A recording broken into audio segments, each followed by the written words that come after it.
Mayong gabi kaninyong tanan. Unta napay nakadungog na ta namang gyud na amay naminaw. So ani ang inyong ubos nga alagad kauban sa Catholic Faith Defenders, isa sa mga members nga mga babae nga andam pud mo gahin og oras aron pagpatin-aw kung unsa ang ato mga pangutana about sa ato ang pagtulunan dinhi sa atong simbahang Katoliko. Now karon mga igsuon, ang akong hatagan og pagpatin-aw mao ang krus o ang pagpanguros. Pero sa dili pa ko magsugod, ako dahil si Kristen Grace Texon Ahok na koron, asawa ni Brother Marcelo Ahok, o sa pod sa CFDs. Kami na before me nga nagpaligon dito sa Diocese of Talibon, diri po may gikan nag-mode sa mga kaugalingon diri sa Diocese of Tagbilaran. Now, karon mga igsuon, ato sang isgutan ning ato ang pagpanguros. Kay nga naman, daghan kayo ning pangutana. Pero kini mga igsuon, ang atong pamaagi sa pagwali ron, ayaw mo kabalaka, babay po ko nga muwali, pero dili ko pareha sa uban natong mga igsuon, dawa sa atong simbahan, nagkusog kayo mo syagit. Dili lagi mo mabungol. Pero hinaot ka mamina mo, kaya arong makasabot po ta. Kaya sahay, or kasagaran, daghan kayo sa itong pagtulunan sa simbahan, nga dili gyud masabtan sa kadaghanan, tungod kay taman raman po ta sa pag-practice, wala na to una-una kung maghatag bata or magahin batag time sa pagsabot ani. So importante kung unsa ato ang na hibaw-an, dapat naagyud tay unsa na nagid tay rason ani, mao na gitawag fides et ratio, faith with reason. Dapat na ay rason ang ato ang pagtuo. Mao ni karon mga igsuon, atong hisgutan kung unsa day rason nganong manguros man ta, di ba? Matad ba mga bro, di ba? Kung manguros kuno ta, ha? Di gire. Manguros sa anong pag-abog sa yawa, di ba? Mao gina istorya o mahadlok ta, kung natay makitaan nga maot na ina-aksidente, manguros ta. Di ba? Manguros ta kay naatay gikahadlukan, natay gikahadlukan daong siguro, natay gikahadlukan nga pananawon, manguros ta kay pampawa sa atong kahadlok. Pero nga naman po, nga mulabay tag simbahan, interior, o na ambulansya nga mulabay, nga nung kinahanglan man tang manguros, or nga nung inigsod nato sa simbahan, nga nung manguros man ta. Buot ba day pasabutan na yung mga hadlok og naong diha sulod sa simbahan.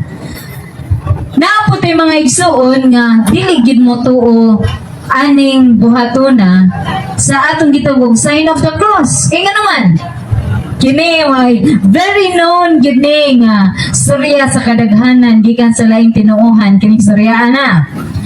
Ingon sila sa panahon ko nung gilansang si Kristo, dihang naana siya in trial, diha ni Poncio Pilato. Matod pa ni Poncio Pilato, unsay akong buhaton anin niya? Unsay gitawag gisingit sa ban? Ilansang siya sa krus. Grabe takan kayo mga Hudeo ang ilang singit. Ilansang siya sa krus. Mao daw na hinungdan nga ang mga kaigsunan nato dili sila manguros. Kaya naman kay unsa day nahitabo ko no, matod pa nila ha, nadungog gid nako sa akong maestro sa unang high school nga pastor siya, nadungog gid ako siya or sa classmate pud na kong laing tinuuhan nga nung di ko no sila manguros kay sa panahon lagi ko nung gitrial na si Jesus, ang mga tao ko nung tua sa layo nga dili bitaw madungog ni Poncio Pilato kung sa ilang gisingkit mag-sign language na kuno sila. Matad ba ilara po ning storya. Wa man nung tanay mo basa sa Biblia, pero mo ginay ng storya. Nga matad pa kuno arong dili na lang sila masinggit, manguros na lang sila, mingon sila, ilansang siya sa krus. Ilansang siya sa krus. Maugit kuno na balik-balikon sa mga tao. Aron ko nung buot pasabot nga gusto nila nga ilansang si Jesus sa krus. well, this is unbiblical. Di gini siya mabasa sa Biblia mga igsoon nga mo gilagingon ni Jesus. Pero atong sabton, wala na siya nahitabo nga sila nanguros arong pagpakita nga gusto nilang ilansang sa Jesus sa krus. Usa pa, naapod sila gigamit nga bersikulo diha sa Galacia Kapitulo 3, versikulo 13, nga naingon, tinunglo sa Dios si bisan kinsa nga bitayon sa kahoy.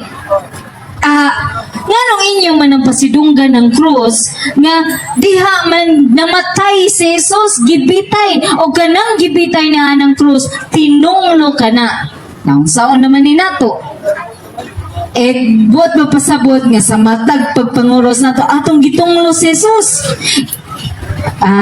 Manguros tawi, maginumdum ta nga, gitunglo na to si Jesus, ingana ba na ibuot pasabot?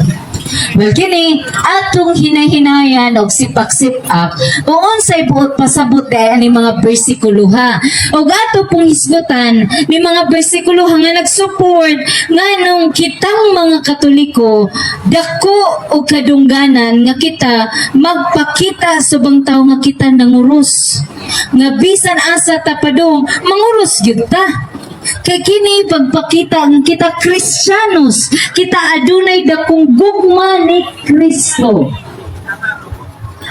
Diha sa Mateo Kapitulo 28, versikulo 19, nagingon, tumuti ini sa inyong pagpanglakaw, himua nga ako mga tinunan ang tanang katauhan sa tibuok kalibutan.